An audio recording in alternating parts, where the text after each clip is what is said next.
please take some time to visit my Patreon page. You can do that at www.patreon.com/Zerbinator. This is the simplest way to help support the show. The money will help support studio costs, website costs, and help provide even more content, including behind the scenes of making music and podcasts, and bonus shows and bonus music for the patrons. Bonus, bonus, bonus. Thank you so much for listening, and enjoy the show.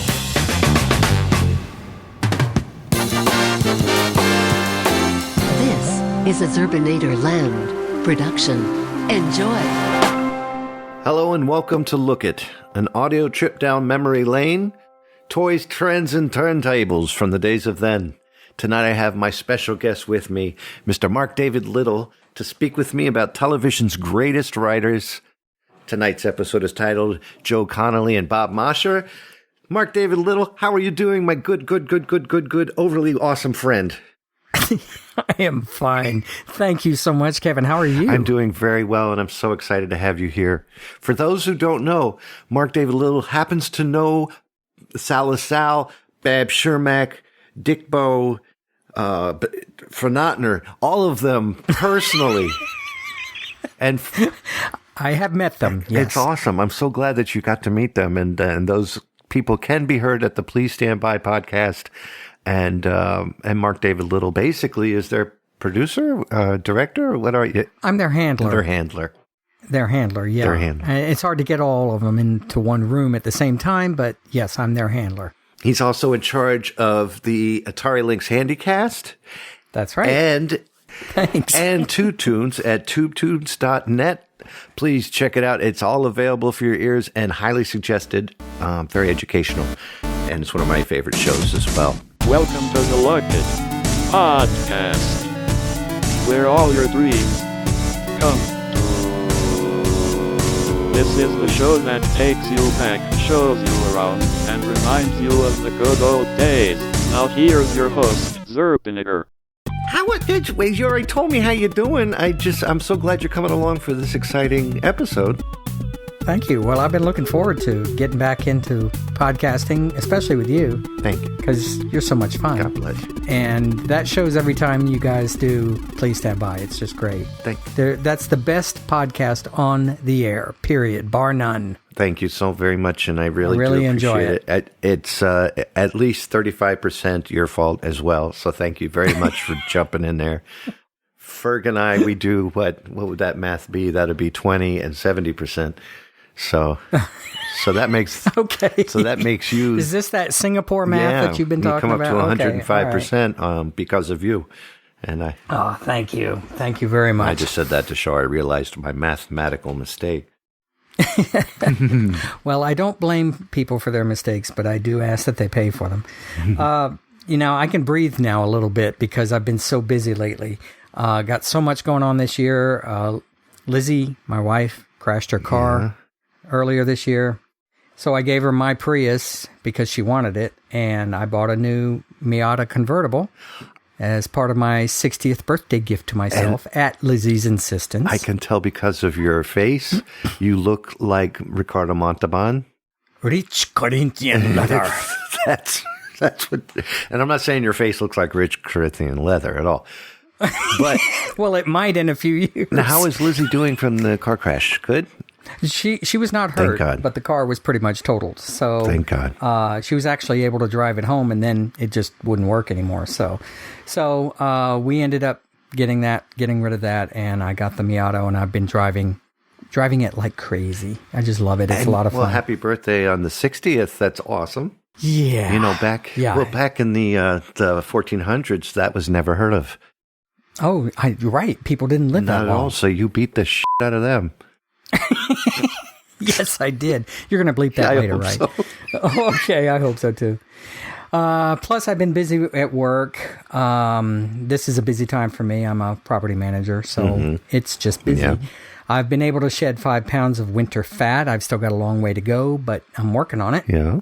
And I just finished exhibiting my displays at the Vintage Computer Festival Southeast 7.0 this past weekend, so I am really worn out, but I've gotten over the hump now, which is why I can do this show and many others, hopefully. And, of course, I've been busy with Atari Lynx Handycast, but I'm about 3 months late on one of my episodes. So that will be coming out this month. It will be for Clacks. Awesome. Clacks. I love saying that, Clacks. Also, I painted my bathroom. That's important. Yes, I painted it. Yeah. It as a total non sequitur, yes. I have a new episode of Clacks coming out, and I painted my bathroom. Is that the title? Which is a sentence you probably never heard anybody say before. You know, I've heard about having the clacks in the bathroom. Okay, but not that. Yeah. I have to tell you that I saw a video of the festival, the Southeast 7.0. Oh, did you? Yeah, somebody who either hosted the event or had something to do with the event posted a video, and there was a smidgen of you in there talking to somebody. Yeah. I wish there was more. Yeah, that was John Guidry, I think, did the video. Was it about 15 minutes long? Yeah, that was his video. And for whatever reason, he started recording after he passed my display. And I don't think that was intentional because he's a good friend of mine and he collects the same thing I do. Yeah. TI 99 4As. But he just happened to start on the corner next to me and then moved all the way around the entire showroom. And then I guess he ran out of tape by the time he got back around to me. So, and that's fine. I don't mind. Now, you know me, everybody's it sounds seen a little it before. hokey. I think the fact that you both do the same thing, he's a little jealous because obviously you got a superior knowledge of what's going on. No, I really don't have superior knowledge. I just have more stuff maybe, but he's more into the modern upgrades and I've got the old hardware. And, you know, I'm sure he just thought he had already recorded it when he got back around to our side of the room. And that's fine. Did the Old Testament and New Testament ever get along? Let's see. Let's see. There's the New Testament and the Used Testament. Oh. Used Testament. No, that's yeah. I forget. Let's see. I have the book, but it's in German because it's from my grandmother. So it's in German. I have a German Bible. Zerby is a German name, isn't it? Yeah. German, weirdly Welsh, and then I'm Irish on my mom's side, and so. Well, that's the best part. And then, I have a little bit of Scot in me, which is why I dance funny and like to wear dresses, and I love it. Okay. And sometimes if you when you wear a dress, sometimes you get the clacks. So you have to watch out for that. Shower regularly. Well, how have you been doing, Kevin? I haven't talked to you in a month of Sunday. My daughter's getting wedding. She's getting married. She's getting wedding. Okay, well, May 25th. Is it like bedwedding? No, what kind of wedding no. Is it? It's she is continent, which is great because she's getting married. It's good because she probably lives on a continent. She lives on a continent, and she is continent. And good. And when's the happy day? May 25th. And that's coming out. I'm doing DJing and the father of the bride at the same time. All right. So I got it. That is over great. the neck wiki machine that I can walk with her with, and cool. No, I'll just be doing all the introductions and then the music changes and everything. And I figured out a way to do it. When I do the Please Stand By show, I take my Samsung Galaxy Tab 2 and all the sound effects for the show are in there. And you've been on before with some of the live shows, and you see I press the buttons as we go. So I figured get another SD card, which is what I did. I bought a new SD card, put it in there, and I've been programming all the songs for like the wedding dance, the first dance with the mom, the first dance with the father, first dance together, and all that, and programming different songs in that category. Or whatever category it is, and I'm just going to use it like a soundboard, and that's the way I'm going to do it. And you're going to have the sound effects too of the. There'll be fart noises and just things when things are. I wasn't going to say. Oh no, it'd be great if there's, especially during the Mother Son dance. Oh no! Oh yeah, that'll just totally rip it up.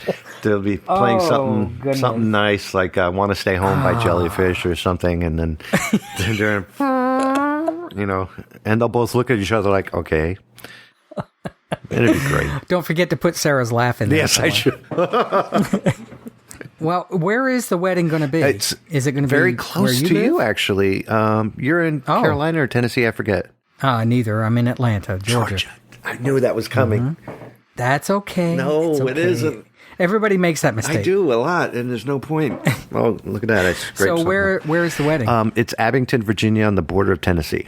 Oh, okay. Yeah, so Wow, that's really nice. it's a drive. Wow, I wish I could come up and see you guys. Bless you. That would be great. We're going down on the 24th. The wedding's the 25th. Then we head up to Garrett County, Maryland to see my mom.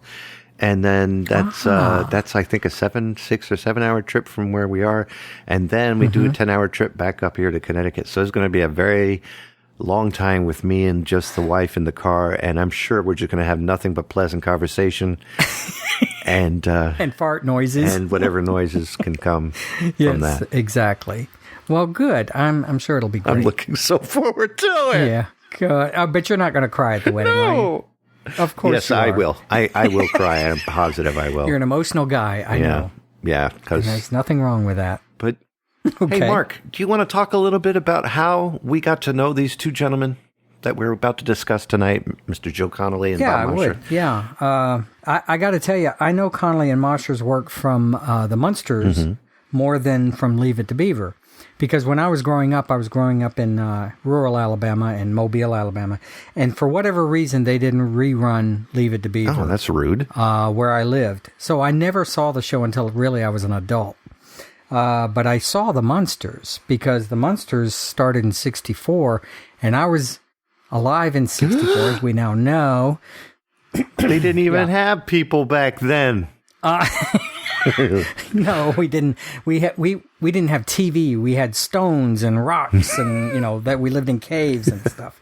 Anyway, in 1964, I was 5 years old, and I was already watching TV. And if it was early enough in the evening, I was watching evening TV. And the Munsters, I think, came on at 6:30 or something. That's awesome. And so I remember that show very well when it was still running originally. So I didn't have to wait for the reruns. Yeah. And then later on, I saw Leave It to Beaver. So that's how I know them. And of course, I loved the Munsters. I was really more of an Addams Family guy, but I loved the Munsters too. You got to be one or the other, but I kind of like them both. Yeah. I was hooked on the Munsters immediately as a kid. That's the reason I got into Frankenstein, I think, more than Frankenstein itself. I had no clue about a Frankenstein movie. I was a kid and I saw the Munsters. And I didn't get the correlation of, werewolf, Dracula, and all that. I thought that was just characters, not movies. I thought that was some story from long ago. And these guys are just portraying them. And I was about the same age when I started getting into it, about 5, 6 years old, watching it on Channel 20, because Channel 20 had all of the quote-unquote antenna TV shows, where you could see all the oldies. This is in Connecticut, yes? No, this is down in Washington, D.C., where In Washington, okay. Arlington, Virginia, where I grew up. Okay. And they had reruns of the Munsters, probably in the afternoons, right? It was in the afternoons, if we were lucky, sometimes before school in the morning, depending on the channel that we were watching. Leave It to Beaver was something that would come on TBS later on in life. I did, and same as you, I didn't see Leave It to Beaver until like 12, 13, 14 years old. And by this time we had cable, so I could see it quite often. And I remember Robin Williams saying something about Hugh Beaumont being the most sweetest dad on the planet, but I never knew who Hugh Beaumont was. And then I finally saw Leave It to Beaver, and I'm like, oh my gosh. And I swear to you, even before this episode, last night at work, when you get back to the building that I work at, I'll leave out what I do for a living, just in case you already know, then you know. But if you don't, too bad. You should have listened to other shows. But when you get back to the building, you knock on the door, and then they say, who is it? Because of where I work. And I normally come up with, hey, it's me, Bing. I'm just wondering if you're behind the door. And the guy that I work with, Pete, knows who it is immediately. But last night I said, it's me, Hugh Downs. Open the door, Beeve. Hugh Downs. I said Hugh Downs, damn it! That's okay. Son of a bitch. It's me, Hugh Beaumont. Open the door, Beeve. And he laughed. Hugh Beaumont sounds a lot like Bing. It sure does, a little bit. Yeah, but that's okay. They were both decent men, probably. Off subject really quick, but I'm leaving this in the show. Did you know that the reason people talk the way they did, especially from I'll say as late as 1948 until probably 62, is because there was one teacher who helped teach acting that helped 90% of the actors in theater and on television, and that's why they all talk the way they did. So he had an accent, I guess, or a way of talking. A way of talking, and that's the reason. And I wish I remembered his name. I heard this on another podcast or something on TV. And that's the reason 90% of the movies you see, from Gone with the Wind all the way up to like West Side Story, you're going to hear this type of acting. Well, I'll tell you, I'll be back when I can. And it's because that's the way the person spoke, and he tried to get things across a certain way. And they all talk like that. How about that? No, I didn't know that. Yeah, even people that aren't even actors. I mean, I have a CD from Jerry Lewis's phone pranks. And one of the women who answers the phone was listening to this person talk, and they're going, yes, I completely understand. And it's because of that. I have no clue where this person was from. I cannot remember the person's name to save my life, but it's such a cool bit of trivia to know that that's the main reason everybody talk like this, like the calla lilies are in bloom again, instead of, isn't that cool? I just love kings and popes and calla lilies. Exactly. Norman, look at the loons. Or would you rather just suck face? I'm glad nobody can see this. Yeah, I hope your wife is not close. No, she is in the other room. Thank goodness. Yes, I've sequestered her. Yes. That's what I do with mine. So. She's locked away. Oh, I don't lock it. I just sequester. Oh. It's a nicer word. So what I'm doing is illegal. Well, I don't know if it's illegal, but it depends on what you do after the show is over. Or it depends on who finds out. You probably should cut this part out then. I think I might if I remember. You might. Anyway, no, I did not know that about the. So was it? It's an accent and a way of talking. There was an accent, and then it was the proper way to speak is what this person was teaching. But the accent that he had, he or she, I'm not even positive what the gender was. Well, I know I'd heard things about a mid-Atlantic accent that was pretty prominent when broadcasting started on the radio back in the 20s. And that would be the same kind of accent that Katharine Hepburn would have picked up affected. On. And a lot of announcers and voiceover announcers and news readers would have used that accent. But I didn't know it was from one person. Yeah. And that may be just a corollary to what this other person actually taught everybody about the way to talk. It's called a mid-Atlantic accent, and you don't hear it too much anymore. And when you think about the days of then and the golden era and all that accent comes into play. And it's quite startling, but I wish I researched it before I even thought about bringing it up, but I had to because of something else we did there with the sounds, my voice or something. Oh, yeah. But at the end of the Munsters during the ending credits, and I loved that song, so I had to hear the whole thing. I always saw their names. And then one fine day, I was watching Leave It to Beaver later on, and I noticed, hey, there they are again. These guys write all the shows that were so darn awesome back in the day. How did this happen? They were good. So I figured they deserved their own show. Yes. So what I would like to do is go down a little bit of history of both of these fine gentlemen. I gave you Joe Connelly because you can read and I can't. And I took the very short life of Mr. Bob Mosher. God bless him. It was a short life, wasn't it? Very short life. But please. Wow. Well, Joe Connelly was born in 1917 and he died in 2003. So he had a nice long life. Yes, he did. He was almost 86. He worked in radio first, and he was best known for his work on the Amos and Andy show in the radio. Yep. Not during the radio, yes. Whatever that means. But he also worked on, when he first got into television, he worked on a few shows, one of which I've never seen, called Meet Mr. McNutley. Never heard of it. Which is Ray Milland. Ray Milland was a very big movie actor, and when he made his splash into television, as so many movie actors did to begin with back in the early days, I think this was in 52 or so, he was in this show. It only lasted a season. I've never seen it. Then after that, he did Leave It to Beaver.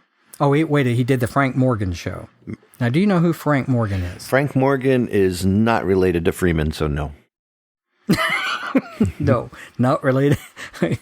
No, what about that damn DVD? Yes, just go ahead and give me a guess on the damn DVD. Sorry, I can't do it like you can. You've got Morgan Freeman. No, you've got Morgan Freeman down pat.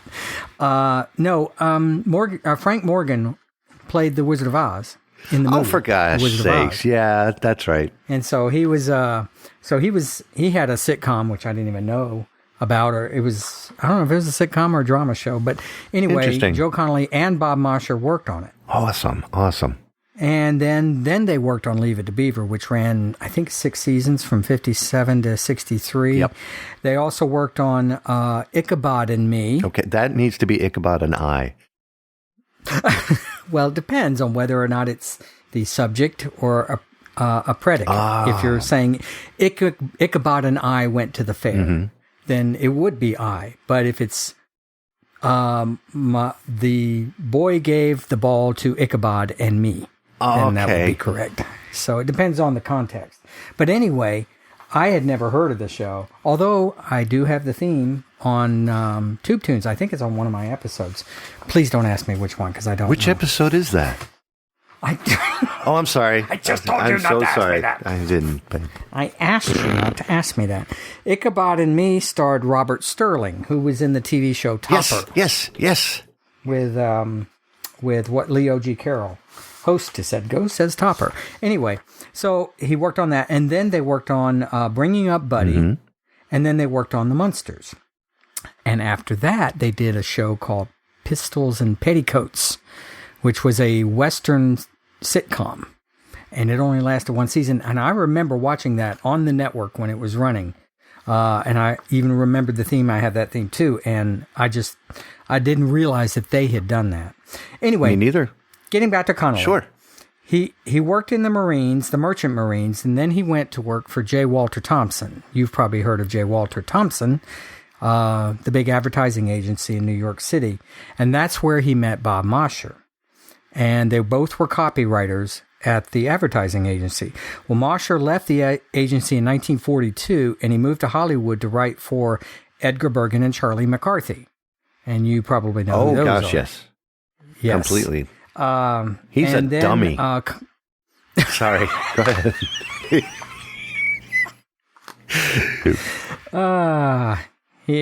Make sure you tip your waiters and waitresses. Anyway, Connelly followed him out to Hollywood, and they began writing for Frank Morgan and Phil Harris. I don't know if you remember him. Really funny guy. He was part of Jack Benny's troupe of actors. Yeah, it sounds vaguely familiar. In fact, I think didn't they do didn't Warner Brothers do him as a mouse in that one cartoon where Jack Benny was the mouse that kept on running? Oh, that wouldn't have been Disney. That would have been Warner Brothers. But yes, it might. Did you say Disney? No, I said or Warner Brothers. You did say the right thing. I'll take it the out. Wrong thing. Now go ahead. No, don't take it out. Why? It's fine. Anyway, you're 60. People think you're going nuts.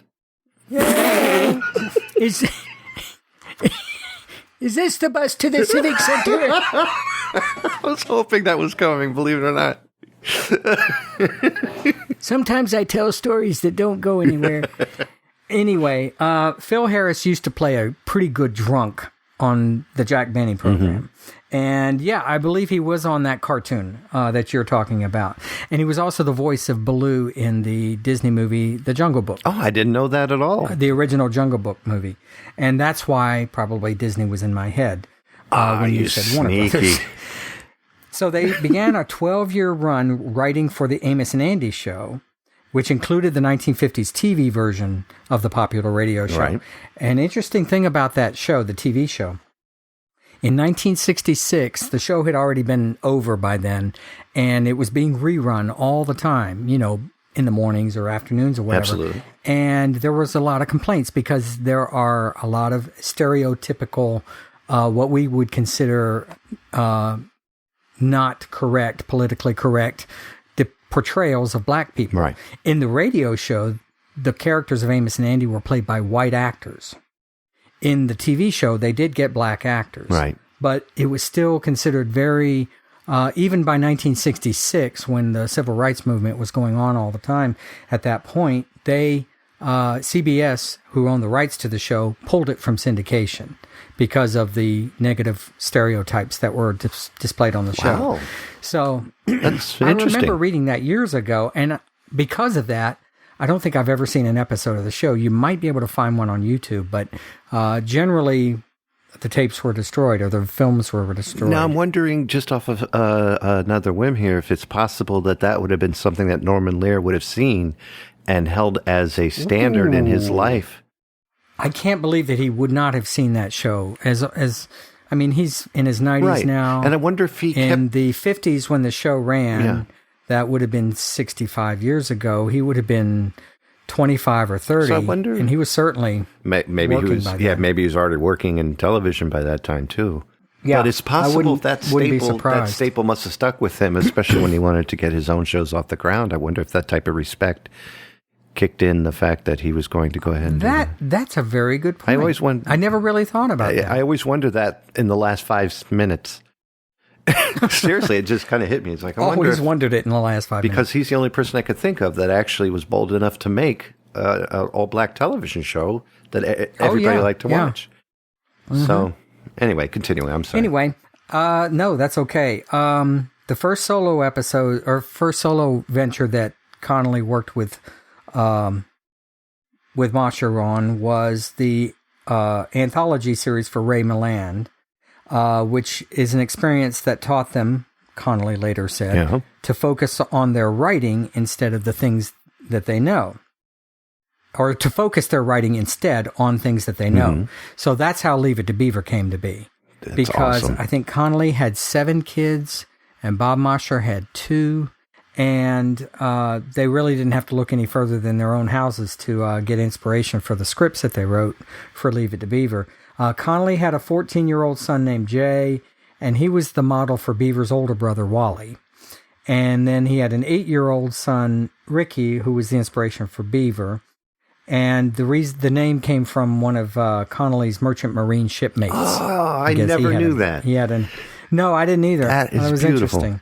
One of the dirtiest lines ever spoken on television. Have you ever heard that before? Ward, I think you were a little hard last night on the beaver. yeah, that's it. Yeah, that's the one I heard when I was in grade school, probably. And of course, I didn't get it. But anyway.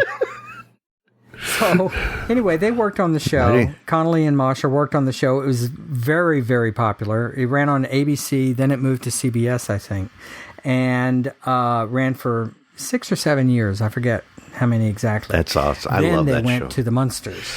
Yes, and the Munsters is, of course, the one that I remember the most. I even have a Munsters poster book here.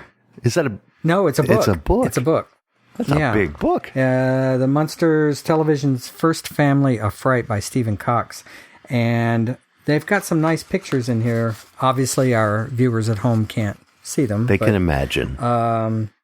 There's Connelly there, and Mosher is right there. And there's Hugh Beaumont, and of course, Jerry Mathers and Tony Dow. That is so awesome. And that's the director.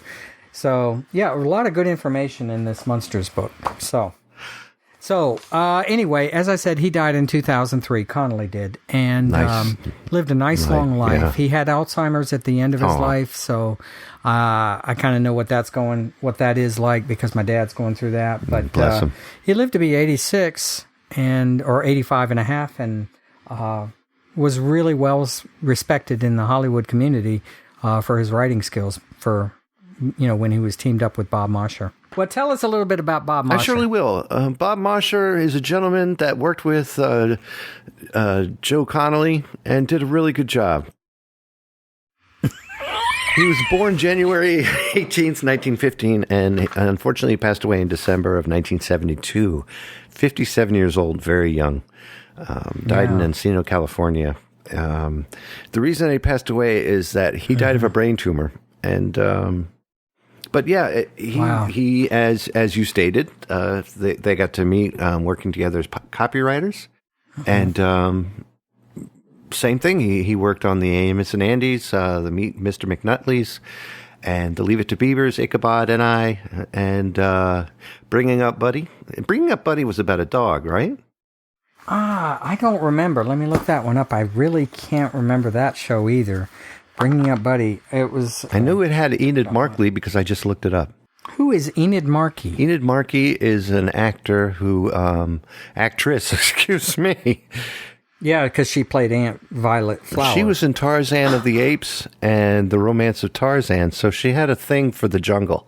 Oh. And she was born in 1894 and passed away in 1981 when MTV came out. Oh, wow. Yeah. She had a long life, Yeah, didn't she did. I probably would recognize her. She's probably a character actress. She was 87 years old. I'll read the description of the show. Making his home with two lovable but wacky maiden aunts kept investment counselor Buddy Flower pretty busy, and Frank Aletter played Buddy. One thing I did find out in the Munsters book I've got here is that Connelly said later that the writers usually get the bad end of the stick when a show goes into syndication or when it ends, and they don't get much in the way of residuals. But Bob and Joe owned 25% of both the Munsters and Leave It to Beaver.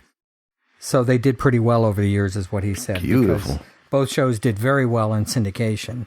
And, I think there's something like 250 episodes of Leave It to Beaver because it ran for 6 or 7 years. But the Munsters, there's only 66 episodes. Right. But still, they would rerun them every afternoon. You could strip them 5 days a week and, after 20 weeks, it would be, no, not 20. What's that Singapore math again? I'm good at that. Let's see. 5 goes into 66, 12, 13 weeks. 12 weeks. 12 weeks. 13. That's right. You got it. I got it. 12 weeks later, they'd rerun them again because it would be, they would be starting over. Interestingly, the Addams Family had the same exact number of episodes. Oh my gosh. Yeah. Planned? Not planned? What do you think? I think back then they both ran concurrently. They both ran 64 to 66. And I guess the standard number of episodes per season was the same on both ABC and CBS. So I think for whatever reason. I think Star Trek kind of drowned them out because sci-fi was taking over the horror genre. By 66, Batman had just started January of that year. Right. And then later that year, Star Trek and Mission Impossible and a lot of superhero and super agent type stuff. So, yeah. But, what I would have loved to have seen is the Munsters in color. And you can see the movie. There was a Munsters movie that came out while the show was still in production called Munsters Go Home, and that was in color. Yep. I don't know if you've ever seen it. On I YouTube. saw it when I was... It is available 15. on YouTube. Oh, it's on YouTube. You can find it on YouTube, and I've seen it. Wow. I got to see that again. But also, interestingly, the Munsters' first pilot episode was filmed in color. It's only 15 minutes long, but it was completely in color. They had a different boy playing Eddie. And a different wife playing the... And a different wife. I've seen that one, too. I forget her name. I do, too. And, but it was only 15 minutes long. And the reason they did the color for this pilot was because they were also doing, color tests for the makeup. Because it was, that I guess they were just checking. But, of course, color back then on TV was still kind of a new thing. In 64, most shows were not in color yet. 65, they really started. So if the show had run longer, it probably would have gone to color. Possibly. I'm glad it didn't, though. Yeah, I'm kind of glad it didn't. It maintained that Universal Monsters feeling, Yeah, it really did. And it was a Universal series.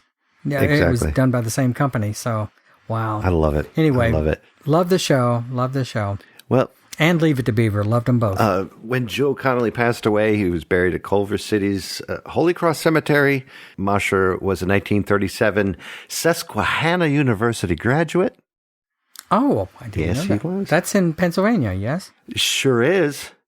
I guess. The river's there. Unfortunately, there's not too much to learn about Mr. Bob Mosher. No. Auburn, New York is where he was born. And it goes straight to what he did, the works he did with Joe Connelly, who had a much bigger career, it seems. But mainly because he lived longer, I guess so. That's a good reason. Although I think after Pistols and Petticoats, they kind of retired anyway. Yeah. Which would have been 67, 68, something like that. So he only lived another 4 years, and then unfortunately he passed away. Yeah, that is that's sad. God bless him. Here's to you, Bob Mosher and Joe Connelly. You gave us so many laughs over the years. Really, it's inestimable, if I can say that word. You can. Correctly. I've seen it on my toilet paper word of the day. what you have contributed to the writing community back in the 50s and 60s. So here's to you guys. Here's to you guys on my end because of your decency and shows that have a good, honest core point and moral standard that we've lost. And I apologize on behalf of the human race in the future. Yeah. Thank you guys for trying. Here. Yeah, that's the stuff. So thank you again for jumping in on another wonderful idea. You know what we should do next after me talking about it? We need to do something on the Munsters. On just the show? Just the show, the Munsters. I would love that. Would you please come back for a look at in the future on the Munsters? I certainly will. God bless you. That'd be great. I think that'd be fun. So, from both of us here in the shiny, shiny studio, KMAX Studios, right here in the heart of Connecticut in association with El Georgina. You got it right. I did. I can't believe it. Mm-hmm. Mm-hmm. On the border of New Mexico and Mississippi. Thank you so very much for joining me. Thank you for having me. You're very welcome. Really enjoyed it. Thank you. And join us next time when we talk about the days of then. Please visit Zerbinator.wordpress.com. Visit Zerbinatorland on Facebook and Twitter. All shows available in iTunes, Stitcher, RSS download, and Google Play. Thanks for listening. Have a good night.